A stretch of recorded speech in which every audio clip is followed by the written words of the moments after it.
திமுகவை எப்படியாவது ஒழித்துவிட வேண்டும் என்று நினைக்கும் சக்திகள் தம்மை ஒரு கருவியாக பயன்படுத்தி அதை நிறைவேற்றிட நினைப்பதாகவும் அதற்கு பலியாகும் அளவுக்கு தாம் பலவீனமானவன் இல்லை என்றும் விசிக தலைவர் திருமாவளவன் தெரிவித்தார். கும்பகோணத்தில் திருமண நிகழ்ச்சியில் பேசிய அவர், முதலமைச்சர் ஸ்டாலினின் நம்பிக்கைக்குரிய பாத்திரமாக இருக்கிறேன் என்பதே தமக்கு மகிழ்ச்சி எனவும் தெரிவித்தார்.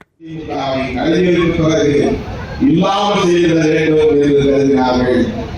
ஸ்டாலின் எழுந்தார், அதை எவராலும் அழிக்க முடியாது, அதை கட்டி காப்பாற்றுகிற வல்லமை என்னிடம் இருக்கிறது என்று இன்றைக்கு அந்த கட்சியை திமுகவை கட்டி காப்பாற்றுவது மட்டுமல்லாமல் ஒரு பெரிய கூட்டணியை உருவாக்கி 7 ஆண்டு காலம் அதை தலைமை வாங்கி வழிநடத்தி கொண்டிருப்பதை பொறுத்துக் கொள்ள முடியாத சக்திகள் திருமாவளவனை ஒரு தூளாக பயன்படுத்தி அதை உடைத்தெறிய வேண்டும் என்று நினைக்கிறார்கள்.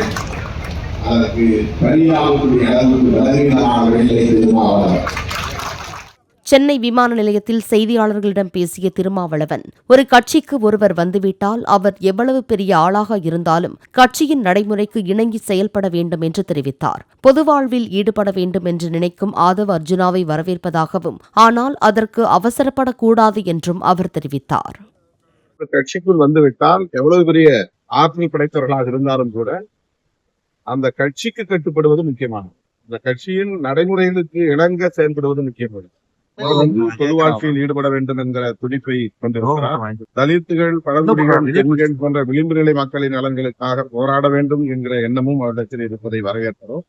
ஆனால் அவசரம் கூடாது. அமைப்புக்கு கட்டுப்பட்டு இயங்குகிற ஒரு பாங்கு அவசியமானது, பக்குவம் அவசியமானது.